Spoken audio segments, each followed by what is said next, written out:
అన్నదాత అన్నదాత మీ అన్నదాత చెమటోడ్చి ఆహారాన్నందించే రైతన్న అనునిత్యం నీ కండదండగా నిలిచే నేస్తం ఎవరన్నా అన్నదాత అన్నదాత మీ అన్నదాత.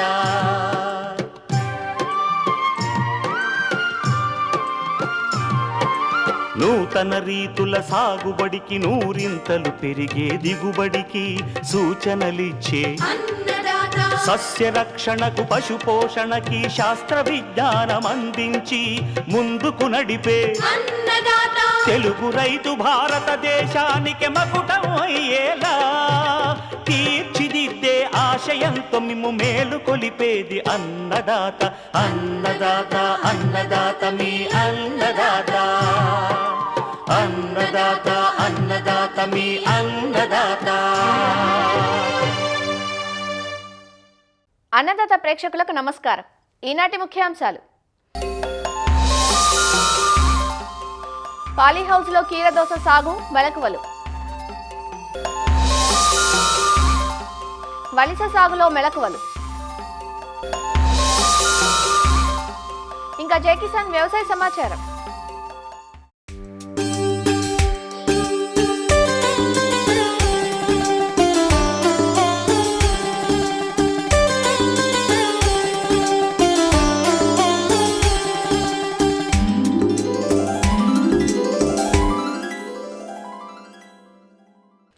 సాగు రంగంలో అందివస్తున్న సాంకేతిక పరిజ్ఞానం రైతుల పాలిట వరంగా మారింది.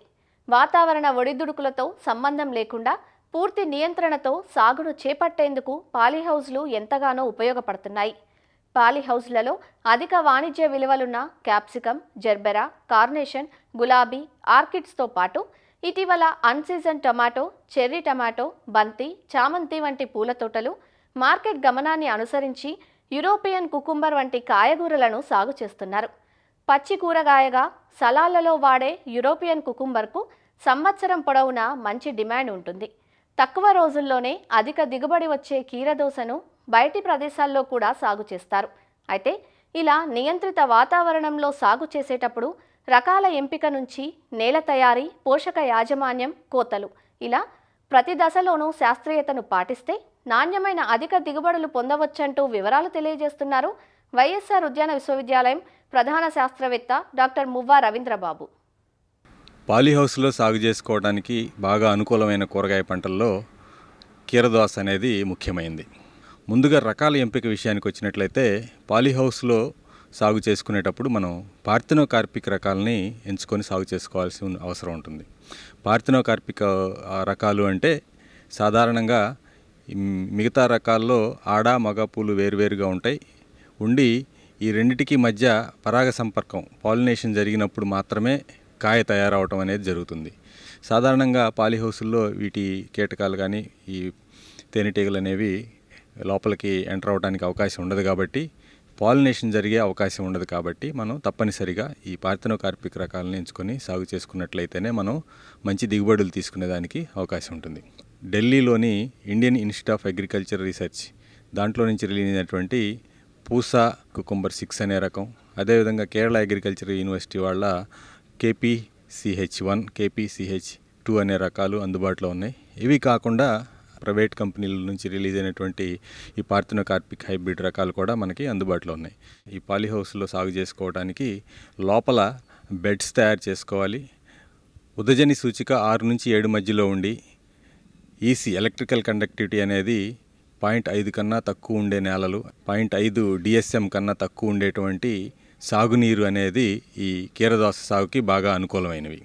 ఎకరానికి వచ్చేసి 10 టన్నులు బాగా తయారైన పశువుల ఎరువు నేలలో వేసుకున్న తర్వాత 200 నుంచి 250 కిలోల వేపపిండిని కూడా కలుపుకున్న తర్వాత బెడ్స్ తయారు చేసుకోవాలి. ఈ బెడ్స్ తయారు చేసుకునేటప్పుడు ఒక్కొక్క బెడ్ వెడల్పు కూడా 90 సెంటీమీటర్లు ఉండే విధంగా, 20 నుంచి 25 సెంటీమీటర్లు ఎత్తు ఉండే విధంగా బెడ్స్ తయారు చేసుకొని దానిపైన ఈ ఇన్లైన్ డ్రిప్పర్స్ని ఏర్పాటు చేసుకోవాలి.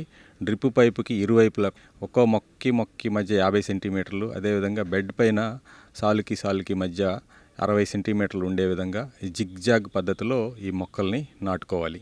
నేరుగా నేలలో విత్తుకున్నప్పుడు మొలక శాతం తక్కువగా ఉండి కొంత విత్తనం వృధా అయ్యేదానికి అవకాశం ఉంటుంది కాబట్టి వీటిని ప్రోట్రేల్లో నారు పెంచుకున్న తర్వాత కానీ ప్రధాన పొలంలో నాటుకున్నట్లయితే ఈ విత్తనం యొక్క వృధాని మనం తగ్గించుకోవచ్చు. ఈ పాలీహౌస్ల్లో నేలలో నులి పురుగులు అదేవిధంగా ఈ ఎండు తెగులు అనేది ఎక్కువగా ఆశించేదానికి అవకాశం ఉంటుంది. అటువంటి సందర్భంలో ఏంటంటే సాయిల్లెస్ కల్టివేషన్ అనే దానికి కొంతమంది రైతులు మొగ్గు చూపుతున్నారు. పాలిథిన్ బ్యాగ్స్లో కానివ్వండి, గ్రో బ్యాగ్స్ కానివ్వండి, లేదంటే ఈ టార్పలిన్ బ్యాగ్స్, టార్పలిన్ ట్రఫ్స్ అని వస్తున్నాయి, తొట్టులు లాంటివి. ఇటువంటి వాటిల్లో కోకోపీటు అదేవిధంగా వెర్మీ కంపోస్టు, వేపపిండి ఈ మిశ్రమాలతో నింపుకున్న తర్వాత మనం ఈ కీరదోసని సాగు చేసుకున్నట్లయితే తెగుళ్ళు తాలూకు శిలీంధ్రాల నుంచి మనం పంటని కాపాడుకునేదానికి అవకాశం ఉంటుంది. బ్యాగుల పరిమాణం కానీ చూసినట్లయితే సాధారణంగా 24x24x24 సెంటీమీటర్లు ఉండేవి కానివ్వండి, లేదంటే 24x24. తర్వాత ఎత్తు అనేది 36 సెంటీమీటర్ల వరకు కూడా, అంటే బ్యాగ్ సైజు పెంచుకునే కొద్దీ మనకి మొక్కకి బాగా ఎదగటానికి మంచి అనుకూలంగా ఉంటాయి. ఎరువుల యాజమాన్యం విషయానికి వచ్చినట్లయితే 1 ఎకరాకు వచ్చేసి 72 కిలోల నత్రజని, 24 కిలోల భాస్వరం, 48 కిలోల పొటాషినిచ్చే ఎరువుల్ని మనం అందించాల్సి ఉంటుంది. దీని కొరకు మనం ఏం చేయాలంటే మొక్క నాటిన తర్వాత 3వ రోజు నుంచి 24 రోజుల వరకు కూడా 1 ఎకరం పాలీహౌస్కి వచ్చేసి 5 కిలోల యూరియా, 2.5 కిలోల 1261 అంటాం. ఈ పొటాష్ అయినట్లయితే 2.5 కిలోలు మనం 1 ఎకరానికి వచ్చేసి ప్రతి 3 రోజులకు ఒకసారి అందించాల్సి ఉంటుంది. 27వ రోజు నుంచి 45 రోజుల వరకు కూడా ఈ యూరియా అనేది 5.5 కిలోలు, అదే 1261 అనేది 1.5 కిలో, అదే ఈ సల్ఫేట్ ఆఫ్ పొటాష్ రూపంలో ఇచ్చే పొటాష్ అయినట్లయితే 3.5 కిలోలు. ప్రతి ఫెర్టిగేషన్కి ఈ మోతాదుని అందించుకోవాలి. తర్వాత 48వ రోజు నుంచి పంట అయిపోవడానికి ఒక 10 రోజుల ముందు వరకు కూడా ఈ యూరియా అయినట్లయితే 5.5 కిలోలు, ఈ 1261 అనేది 30 కిలో, అదేవిధంగా పొటాష్ అయినట్లయితే 5.5 కిలోలు అనేది మనం అందించుకోవాల్సి ఉంటుంది ప్రతిరోజుకి. కాల్షియం నైట్రేట్ అయినట్టయితే ఒక 25 కిలోలు ఎకరాకి, అదేవిధంగా మెగ్నీషియం సల్ఫేట్ 10 కిలోలు. మొక్క నాటిన 15-20 రోజుల తర్వాత ప్రారంభించి ప్రతి 15 రోజులు ఒకసారి సమాన దఫాలుగా విభజించుకొని డ్రిప్ ద్వారా అందించుకోవాల్సిన అవసరం ఉంటుంది. తర్వాత ఈ పాలీహౌస్లో ట్రెల్లిసింగ్ అంటే మొక్కల్ని పైకి పాకించుకోవడం, పైన జిఐ వైర్లు ఏర్పాటు చేసుకుంటాం కాబట్టి వాటికి కింద నుంచి ప్లాస్టిక్ తాడుతో కానీ సపోర్ట్ ఇచ్చి పైకి పాకించుకోవాలి. అదేవిధంగా మొక్కకి ఎప్పటికప్పుడు పక్కన వచ్చేటువంటి కొమ్మల్ని తొలగించేసుకొని కేవలం ఒక కొమ్మను మాత్రమే పైకి పాకేటట్లు చేసుకోవాలి. అంతేకాకుండా ఈ పాలీహౌస్లో ఈ లైట్ మేనేజ్మెంట్ అనేది చాలా ముఖ్యమైనది. ఎండలు ఎక్కువగా ఉన్నప్పుడు లోపల ఉండేటువంటి షేడ్ నెట్ను మూసివేసి వెలుతురిని తగ్గించుకొని వేడిని నియంత్రించుకోవడం జరుగుతుంది. అటువంటి సందర్భాల్లో ఒక్కోసారి మొక్కకి సరిపోయినంత వెలుతురు అందకపోవడం జరుగుతూ ఉంటుంది. దీనికోసం ఏంటంటే మనం కేవలం ఎండ ఎక్కువగా ఉండే సమయంలో మాత్రమే ఈ లోపల ఉండేటువంటి షేడ్ నెట్ని మూసి ఉంచినట్లయితే మొక్కకు సరిపోయినంత వెలుతురు అందించిన వాళ్ళం అవుతాము. పాలీహౌస్లో సాధారణంగా రసం పీల్చే పురుగులు, తెల్లదోమ కానివ్వండి, తామర పురుగులు, ఈ ఎర్రనల్లి ఇటువంటివి కీర పంటని ఆశించి కొంచెం నష్టం చేకూర్చేదానికి అవకాశం ఉంటుంది. కాబట్టి వాటి యాజమాన్యం అనేది మనం సకాలంలో చేపట్టాల్సిన అవసరం ఉంటుంది. తెల్లదోమ అనేది ఆశించినట్లయితే థయోమిథాక్సామ్ అనే మందుని 0.4 గ్రాములు లీటర్ నీటికి కలిపి కానీ, లేదంటే డైఫెన్తురియాన్ అనే మందుని 0.5 గ్రాములు లీటర్ నీటికి కలుపుకొని కానీ, లేదంటే ఫిప్రోనిల్ అనే మందుని 2 మిల్లీలీటర్లు లీటర్ నీటికి కలుపుకొని పిచికారీ చేసుకోవాలి. వీటితో పాటుగా 3000 ppm వేప నూనెను కూడా 1 లీటర్కి వచ్చేసి 5 మిల్లీలీటర్లు కలిపి పిచికారీ చేసుకోవటం వలన ఈ తెల్లదోమని, తామర పురుగులను కూడా మనం సమర్థవంతంగా అరికట్టుకునే దానికి అవకాశం ఉంటుంది. ఈ తెల్లదోమ, తామర పురుగులు ఈ ఉధృతిని తగ్గించుకోవడానికి కేవలం పురుగు మందులను పిచికారీ చేసుకోవడమే కాకుండా ఈ తెల్లదోమ నివారణకు అయినట్లయితే పసుపు రంగు జిగురు పూసినట్లు, తామర పురుగులు నివారించుకోవడానికి అయినట్లయితే నీలం రంగు బ్లూ కలర్ జిగురు అట్లని మనం ఏర్పాటు చేసుకోవాల్సిన అవసరం ఉంటుంది. తెగుళ్ళ విషయానికి వచ్చినట్లయితే సాధారణంగా నేల ద్వారా వ్యాపించేటువంటి మొక్క ఎండు తెగులు అనేది బాగా ఎక్కువగా ఆశించేదానికి అవకాశం ఉంటుంది. అదేవిధంగా నులి పురుగులు కూడా బాగా సమస్యగా ఉంటాయి నేలలో సాగు చేసుకున్నప్పుడు. ఈ ఎండు తెగులు మనం రాకుండా అరికట్టుకోవాలనుకుంటే పాలీహౌస్లో నాటుకోవడానికి ముందుగానే ఈ ట్రైకోడర్మా విరిడి, దాంతో పాటుగా పెసిలోమైసిస్ ఈ 2 జీవ శిలీంధ్రాలని మనం 1 ఎకరాకి 2 కిలోల చొప్పున 10 కిలోల వేపపిండి బాగా తయారైన పశువుల ఎరువులో మిక్స్ చేసుకున్న తర్వాత నీడలో 1 వారం నుంచి 10 రోజులు అభివృద్ధి చేసుకొని ఆ మిశ్రమాన్ని బెడ్ల పైన మొక్క నాటుకున్న వెంటనే మొదల్లో కానీ, లేదంటే మొక్క నాటుకోవడానికి ముందుగానే బెడ్లో మట్టితో పాటు కలిపేసుకున్న తర్వాత కానీ మొక్కను నాటుకున్నట్లయితే కాపాడుకునేదానికి అవకాశం ఉంటుంది. అప్పటికీ కూడా ఈ ఎండు తెగులు గమనించినట్లయితే దాన్ని నివారించుకోవడానికి కాపర్ ఆక్సీక్లోరైడ్ 3 గ్రాములు లీటర్ నీటికి కలుపుకొని మొక్కల మొదల్లో తడుపుకోవాలి. అదేవిధంగా ఈ నులి పురుగులు కానీ గమనించినట్లయితే వాటిని నివారించుకోవడానికి కార్బోఫిరాన్ 3G గ్రాన్యూల్స్ని ఒక ఎకరానికి 10 కిలోల చొప్పున మొక్కల మొదల్లో వేసుకున్నట్లయితే ఈ నులి పురుగులను కూడా మనం నివారించుకునేదానికి అవకాశం ఉంటుంది.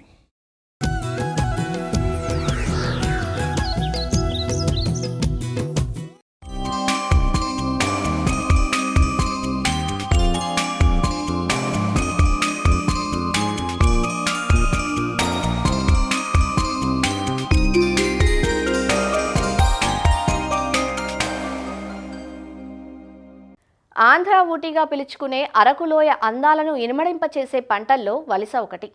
శీతాకాలం పూత మీద ఉన్న వలస పొలాల్లో తిరగడం ఒక గొప్ప అనుభూతిగా భావిస్తారు. అందుకే అనేక చిత్రాల్లో కనువిందు చేస్తుంటాయి ఈ వలస పొలాలు. విశాఖ, అనకాపల్లి, పార్వతీపురం, మన్యం జిల్లాల్లో వలస సాగవుతుంది. నూనె గింజగానే కాక అనేక సౌందర్య ఉత్పత్తుల్లో కూడా ఈ వలస నూనెను వాడుతుంటారు. ఏజెన్సీ ప్రాంతాల్లో అధిక విస్తీర్ణంలో సాగవుతుంది ఈ పంట. ఆగస్టు చివరి వారం నుంచి సెప్టెంబర్ చివరి వరకు వలసలను విత్తుకునే వీలుంది. వలసలకు ప్రధాన సమస్య బంగారు తీగ అనే పరాన్నజీవి మొక్క. విత్తనాల ద్వారా ఇది ఎక్కువగా వ్యాపిస్తుంది. కాబట్టి విత్తన ఎంపిక నుంచే కొన్ని జాగ్రత్తలు తీసుకున్నట్లయితే బంగారు తీగ లేని వలసలను పండించవచ్చు. మరి వలస సాగుకు అనువైన రకాలు, సాగులో మెలకువల గురించి సూచిస్తున్నారు ఆచార్య ఎన్జీ రంగా వ్యవసాయ విశ్వవిద్యాలయం, రస్తాకుంటబాయి కృషి విజ్ఞాన కేంద్రం శాస్త్రవేత్త డాక్టర్ ఎస్ శ్రవంతి. ఈరోజు వలసల సాగు గురించి, మేలైన యాజమాన్య పద్ధతుల గురించి తెలుసుకుందాం. ఈ పంటను వెర్రి నువ్వులు లేదా అడుసులు అని కూడా పిలుస్తారు. వీటికి అనువైన నేలల గురించి చూసుకుంటే తేలికపాటి గరక నేలలు, అదేవిధంగా కొండవాల భూములు, తేమ నిలువ ఉంచుకొని మురుగునీరు పోయే వసతి గల నేలలు వీటికి అనుకూలం. ఎకరానికి ఇది 2 కిలోల విత్తనం అవసరం పడుతుంది. ఈ 2 కిలోల విత్తనాన్ని 10 కిలోల ఇసుకతో కలిపి జల్లినట్టయితే మొలక శాతం కూడా బాగానే వస్తుంది. ఇలా జల్లిన తర్వాత దీన్ని చెట్టు కొమ్మతో లాగుతారు. ఇలా లాగినప్పుడు వరుసల మధ్య 30 సెంటీమీటర్లు, అదేవిధంగా మొక్కల మధ్య 10 సెంటీమీటర్ల దూరం ఉంచుకున్నట్లయితే బంగారు తీగ అనే ఒక కలుపు మొక్క యొక్క వ్యాప్తిని మనం తగ్గించుకోవచ్చు. దీనిలో ముఖ్యంగా కొన్ని అధిక దిగుబడినిచ్చేవి అనువైన రకాలు ఉన్నాయి. అవి JNS 28. ఈ రకము 100 నుంచి 110 రోజుల వరకు దీని కాలపరిమితి. ఎకరాకు 4 నుంచి 5 క్వింటాల వరకు ఇది దిగుబడినిస్తుంది. అదేవిధంగా JNS 30, ఇది కూడా JNS 28 లాగే 100 నుంచి 110 రోజుల వరకు దీని కాలపరిమితి. ఎకరాకు 4 నుంచి 5 క్వింటాల వరకు దిగుబడినిస్తుంది. అలాగే JNS 6, JNS 9 ఈ వెరైటీలు 95 నుంచి 110 రోజుల వరకు కాలపరిమితి. 2.5 లేదా 3 నుంచి 3.5 క్వింటాల వరకు దిగుబడినిస్తుంది. KGN 2 అనే వెరైటీ, ఇది 110 రోజుల కాలపరిమితి. ఇది ఎకరాకి 2 నుంచి 3 కిలోల దిగుబడినిస్తుంది. విత్తే సమయం చూసుకున్నట్టయితే ఆగస్టు 2వ పక్షం నుంచి సెప్టెంబర్ 1వ పక్షం వరకు విత్తుకోవచ్చు. ఇంకా ఆలస్యం అయితే పూత దశలోను, గింజ కట్టే దశలోను, పైరు వర్షాభావానికి లోనే దిగుబడులు తగ్గే అవకాశం ఉంటుంది. ఎరువుల యాజమాన్యం చూసుకున్నట్టయితే ఎకరాకు 2.5 టన్నుల పశువు ఎరువు అవసరమవుతుంది. అలాగే నత్రజని, భాస్వరం, పొటాషియం ఇచ్చే ఎరువులను 16-8-8 నిష్పత్తిలో తీసుకొని వీటిని విత్తనం జల్లిన 15 నుంచి 20 రోజుల తర్వాత వేసుకోవాల్సి ఉంటుంది. ఎరువుల యాజమాన్యం తర్వాత అతి ముఖ్యమైనది కలుపు యాజమాన్యం. విత్తనం జల్లిన 1 నుంచి 2 రోజుల లోపల పెండిమిథాలిన్ అనే కలుపు మందును ఎకరాకి 1.3 లీటర్ల చొప్పున 200 లీటర్ల నీటిలో కలిపి పిచికారీ చేయాలి. ఈ పంటలో బంగారు తీగ వ్యాప్తి ఎక్కువగా ఉంటుంది కాబట్టి దీన్ని మొదట్లోనే నివారించుకునేందుకు ఒక 2 పద్ధతులు ఉన్నాయి. అది జల్లెడ పద్ధతి, అలాగే ఉప్పు నీటి ద్రావణ పద్ధతి. జల్లెడ పద్ధతిలో ఈ విత్తనాలను 0.85 నుంచి 1 మిల్లీమీటర్ రంధ్రాలు గల జల్లెడలో జల్లించినట్లయితే అప్పుడు మనం ఈ 2 విత్తనాలని సెపరేట్ చేసుకోవచ్చు. అదేవిధంగా ఉప్పు నీటి ద్రావణ పద్ధతిలో 20 లీటర్ల నీటిలో 2 కిలోల ఉప్పుని తీసుకొని ఒక ఉప్పు నీటి ద్రావణాన్ని చేసుకొని ఈ ఉప్పు నీటి ద్రావణంలో ఈ విత్తనాలను కానీ వేసినట్లయితే బంగారు తీగ విత్తనాలన్నీ అడుగుకు చేరిపోతాయి. ఈ వలసల విత్తనాలన్నీ పైకి చేరుతాయి. ఈ విధంగా ఈ 2 పద్ధతుల ద్వారా కూడాను మనం ఈ విత్తనాలని వలసల విత్తనాల నుంచి వేరు చేసుకోవచ్చు. ఈ పంటలో ఎక్కువగా పొగాకు లద్దె పురుగు, అలాగే సకింగ్ పెస్ట్, పేనుబంక కానీ, దీప పురుగులు కానీ ఎక్కువగా వచ్చే అవకాశం ఉంది. ఈ పొగాకు లద్దె పురుగు నివారణకు వేప నూనె 10,000 ppm, దీన్ని 5 మిల్లీలీటర్లు 1 లీటర్ నీటికి కలిపి పిచికారీ చేసుకోవాలి. సకింగ్ పెస్ట్ ఎక్కువగా ఈ పేనుబంక గానీ లేదా దీప పురుగులు వస్తాయి. వీటికి కూడా వేప నూనె 10,000 ppm 5 ml పర్ లీటర్ నీటికి కలిపి పిచికారీ చేయాల్సి ఉంటుంది. పిప్రోనిల్ అనే మందుని 2 ml 1 లీటర్ నీటికి కలిపి పిచికారీ చేసుకోవాలి. అలాగే గాలిలో తేమ ఎక్కువగా ఉండేటప్పుడు బూడిద తెగులు వచ్చే అవకాశం ఉంది. దీనికి డినోకాప్ అనే మందుని 1 ml చొప్పున పిచికారీ చేసుకోవాల్సి ఉంటుంది. తర్వాత ఈ పంట అనేది 95 నుంచి 110 రోజుల్లో దిగుబడి కోతకొస్తుంది.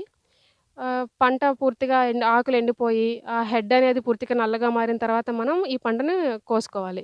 ఈ పద్ధతిని పాటించినట్లయితే సుమారు 4 నుంచి 5 క్వింటాల వరకు ఒక ఎకరాకి పంట దిగుబడి వస్తుంది.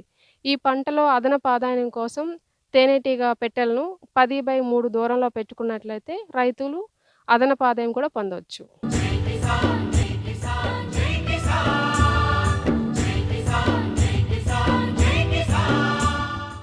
వ్యవసాయ సమాచారం ఇప్పుడు జై కిసాన్లో చూద్దాం. అధిక దిగుబడుల సాధనలో అందుబాటులోకి వచ్చిన శాస్త్ర సాంకేతిక పరిజ్ఞానం ఎంతటి సహకారాన్ని అందిస్తుందో విచ్చలవిడిగా వాడుతోన్న రసాయనాల వినియోగం అంతటి ప్రమాదాన్ని తెచ్చిపెడుతోంది. సకాలంలో ఎరువులందక రైతులు రోడ్డెక్కుతోన్న ఉదంతాలు తెలుగు రాష్ట్రాల్లో సర్వసాధారణంగా మారాయి. ముఖ్యంగా యూరియా వాడకం పంటల్లో పెరిగిపోయింది. అయితే పంటలకు సహజసిద్ధంగా నత్రజనిని అందించే పశువుల ఎరువు, పచ్చిరొట్ట ఎరువు, వర్మీ కంపోస్ట్ వంటి వాటిని అలవర్చుకుంటే యూరియా వాడకాన్ని తగ్గించి ఆరోగ్యకర పంటలు పండించవచ్చంటూ అధికారులు సూచిస్తున్నారు. అలానే యూరియా దొరకని పక్షంలో అందుబాటులో ఉన్న నానో యూరియా సైతం వినియోగించవచ్చంటూ చెబుతున్న సంగారెడ్డి జిల్లా వ్యవసాయ శాఖ జాయింట్ డైరెక్టర్ డాక్టర్ శివకుమార్తో మా ప్రతినిధి రామకృష్ణ ముఖాముఖి ఇప్పుడు చూద్దాం. రాష్ట్ర వ్యాప్తంగా అన్నదాతలను యూరియా కొరత వేధిస్తూ ఉంది.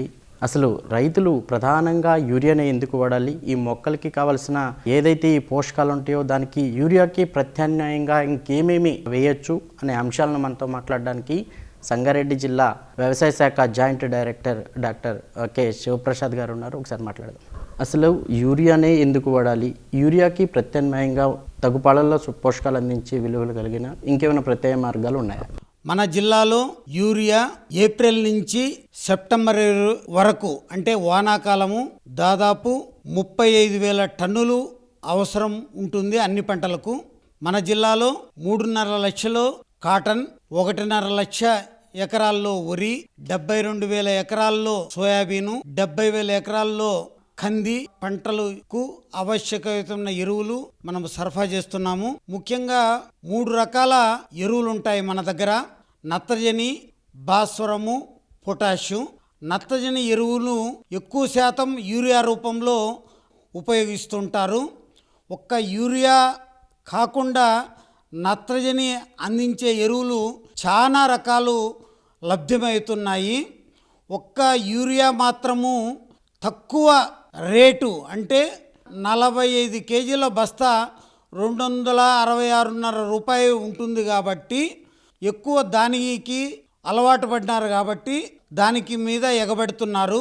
కానీ యూరియా ఒక్కటే కాకుండా ముఖ్యంగా తరతరాలుగా రైతులు ఉపయోగిస్తున్న పశువుల పెంట కానీ, వెర్మి కంపోస్టు కానీ, పచ్చిరొట్టె ఎరువులు కానీ, ఆకులు అలమలు కానీ యూరియాను అందజేస్తుంది, అంటే నత్రజని అందజేస్తుంది. యూరియా కాకుండా ఈ మధ్య వచ్చిన నానో యూరియా అంటాము, 225 రూపాయలకు 1/2 లీటర్ వస్తుంది. దీన్ని స్ప్రే చేసుకున్నట్లయితే 45 కేజీల బస్తాకు సమానము. యూరియా ఒక బస్తా వేస్తే 23 కేజీల యూరియా మాత్రమే, అంటే నత్రజని మాత్రమే మన పంటకు అందుతుంది. కానీ నానో యూరియా స్ప్రే చేస్తే 80 నుంచి 90% మొక్కకు అందుతుంది. భూమి తయారు చేసుకునేటప్పుడు పశువుల పెంట కానీ, వర్మీ కంపోస్టు కానీ, లేకుంటే కొంత ఏదైతే కోళ్ళ ఎరువు కానీ, లేకుంటే మేకల ఎరువు కానీ కొద్దిగా కలుపుకోవాలి. అది తర్వాత ఎప్పుడైతే మనం కరిగెట్టు చేసేటప్పుడు మాత్రమే యూరియా వేస్తే సరిపోతుంది, 20 కేజీలు మాత్రమే. ఏదైతే మనం కాంప్లెక్స్లు ఎరువులు వేస్తామో లేకుంటే డిఏపి వేస్తామో దాంట్లో కూడా నత్రజని ఉంటుంది. ఒకవేళ మనం డిఏపి వేసినట్లయితే, ఒక బస్తా వేసినట్లయితే దాంట్లో 18% యూరియా ఉంటుంది, 46% మళ్ళీ భాస్వరం ఉంటుంది. అలాగే 14-35-14 మనము కాంప్లెక్స్ వేసినట్లయితే దాంట్లో కూడా 14% ఏదైతే యూరియా ఉంటుంది, నత్రజని ఉంటుంది. ఈ నానో యూరియాని రైతులు అంతగా మొగ్గు చూపట్లేదు. అలాగే ఇప్పుడు ఏదైతే గుళ్ళు యూరియా ఉందో దానికోసమే ఎక్కువగా బారులు తిరుగుతున్న పరిస్థితి. ఈ క్రమంలోనే నానో యూరియా లిక్విడ్ ఏదైతే ఉందో అది ఈ గుళ్ళు ద్వారా వచ్చే యూరియాకి సేమ్ నత్రజని కావచ్చు, దాంట్లో ఉన్న పోషక విలువలు ఒకే విధంగా ఉంటాయా, కొంత ఈ నానో యూరియాలో తక్కువ ఉంటాయని చెప్పి రైతులు అభిప్రాయం వ్యక్తం చేస్తూ ఉన్నారు. రైతులకి ఏమి స్పష్టసిస్తారు నానో యూరియా అలాగే గుళ్ళు యూరియా మీద? 1921లో ఈ నానో టెక్నాలజీని గవర్నమెంట్ ఆఫ్ ఇండియా, ముఖ్యంగా ఇఫ్కో, క్రిప్కో వాళ్ళు, తర్వాత సిఐ వాళ్ళు, సిఐఎల్ అంటే కోరమండల్ ఇంటర్నేషనల్ వాళ్ళు తేవడం జరిగింది. దీన్ని వేరే మందులతో కలపకూడదు కానీ స్ప్రే చేసేదానికి బాగా ఉపయోగపడుతుంది. యూరియా ఓన్లీ 20-40% ఉపయోగపడితే పంటకు ఇది 80% వరకు ఉపయోగపడుతుంది. ఒకటి కరిగట్టులో మనం వేసేదానికి తప్ప మిగతా స్ప్రే చేసుకునే దానికి అంతా కూడా నానో యూరియా వాడచ్చు. 2 సమానంగా పనిచేస్తాయి. నానో యూరియా అయితే 80% పనిచేస్తుంది కానీ ఒకే మన గుళ్ళ యూరియా అయితే ఓన్లీ 40% మాత్రమే పనిచేస్తుంది. మిగతా అందరూ కూడా వాన పడితే బాగా కారిపోతుంది యూరియా. అలాగే ఎక్కువ శాతం ఎండ ఉంటే ఆవిరైపోతుంది. దఫదఫాలుగా వర్షం పడి నానుడు వాన పడితే భూమిలో ఇంకిపోతుంది. ఇలాగా 60-80% వేస్ట్ అవుతుంది కాబట్టి పంటకు అందదు. కాబట్టి దాని బదులు 80% వరకు కూడా డైరెక్ట్గా ఈ టొమాటోలు ఆకులపైన పడి వెంటనే పంటకు ఉపయోగపడుతుంది. కాబట్టి నానో యూరియా గురించి ఎలాంటి అపోహ పెట్టుకోరాదని రైతు సోదరులకు విజ్ఞప్తి చేస్తున్నాను. అధికంగా యూరియాని వాడటం వల్ల భూమి గుల్లబారిపోవడం, అదేవిధంగా తెల్లటి పొరలాగా చౌడు బారిందని చెప్తాం. దానివల్ల పంటకు కూడా నష్టమవుతుంది. దీనిపైన రైతులకి ఏం చెప్తారు? యూరియా ఎక్కువ వాడడం వలన ఆ యూరియా అవశేషాలు, నైట్రేట్ అవశేషాలన్నీ కూడా ఆకులపైన, తర్వాత పంట పైన, అంటే బియ్యం కానీ పత్తి కానీ లేకుంటే మనము ఆకుకూరలపైన అట్లే ఉండి దాన్ని తినడం వలన మనకు ఉపయోగం లేకపోగా దానివల్ల రోగాలు వచ్చే అవకాశం ఉంటుంది. రెండోది, ఎక్కువ యూరియా వాడడం వలన భూమి అంతా కూడా చౌడు బారే అవకాశం ఉంటుంది. నానో యూరియా అయితే ఆ అవకాశం లేదు. నానో యూరియా వాడకం విధానం ఏంటి? ఒక ఎకరాకి ఎంత మోతాదులో వాడాలి?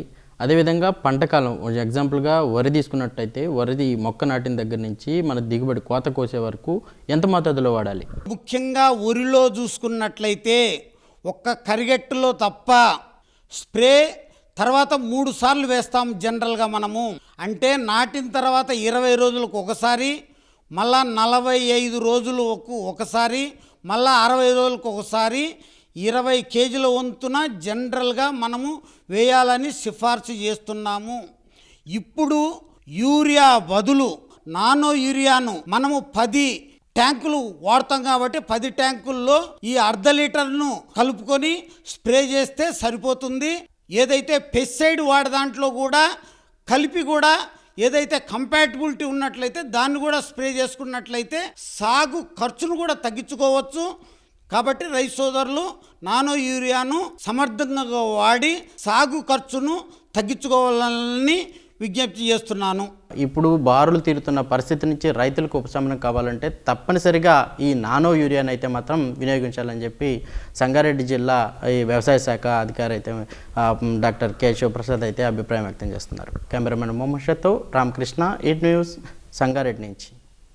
మరిన్ని విభిన్న అంశాలతో రేపటి అన్నదాతలో మళ్ళీ కలుసుకుందాం. నమస్కారం. అన్నదాతలు తమ సందేహాలు, సమస్యలను 1800-425-4085 టోల్ ఫ్రీ నెంబర్లో ఉదయం 10 గంటల నుంచి 11 గంటల మధ్య పని దినాలలో సంప్రదించగలరు. ఈ కార్యక్రమాన్ని యూట్యూబ్లో www.youtube.com/annadaata ETV లింక్ ద్వారా వీక్షించవచ్చు.